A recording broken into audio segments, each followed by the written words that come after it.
Après le Niger, le Tchad demande la résiliation des accords militaires avec les États-Unis. Rien ne va plus pour les Américains au Sahel. Les États-Unis perdent pied dans la région sahélienne au profit de la présence russe et de la présence plus discrète de la Chine. Citant 4 sources américaines, la chaîne américaine CNN précise que les autorités tchadiennes ont adressé la semaine dernière un courrier à l'attaché américain à la défense réclamant la résiliation unilatérale de l'accord actuel sur le statut des forces, SOFA, militaires américaines dans le pays. Sans exiger de façon explicite et immédiate le départ de l'armée américaine du Tchad, le courrier souhaite que la Task Force des opérations spéciales, Special Operations Task Force quitte la base française de N'Djamena, un hub important pour les opérations des forces spéciales américaines dans la région. Cette Task Force n'est pas le seul contingent militaire américain présent sur cette base. Le Tchad n'est pas le seul pays à mettre en cause la présence militaire américaine. Le Niger a officiellement demandé à Washington et obtenu la fermeture de la base de drones d'Agadez et le départ d'un millier de soldats présents sur place. Offensive russe en Afrique il y a une semaine, la télévision publique nigérienne avait annoncé la livraison de matériel militaire russe, y compris d'un système de défense aérien de dernière génération.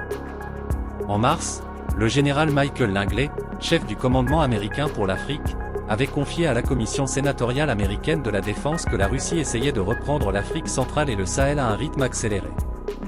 Et de poursuivre, la Fédération de Russie est sur le point de s'emparer d'un certain nombre de pays grâce à la désinformation qu'elle répand via l'Algérie et la Libye et à partir d'une réponse stratégique, de son accès et de son influence à travers l'Algérie, le Mali et désormais le Niger. C'est très grave, car il s'agit du flanc sud de l'OTAN. Nous devons être capables de garantir et de préserver notre accès et notre influence à travers la Tunisie, le Maroc et par une partie de la Libye. Fin de citation. Lors d'une autre audition le mois dernier, le haut gradé avait précisé que les pays d'Afrique centrale étaient confrontés à un dilemme, ayant besoin d'aide au développement de la part de pays comme la Russie et la Chine mais pesant les risques pour leur souveraineté nationale. Dans cette région, les enjeux sont élevés, a-t-il conclu.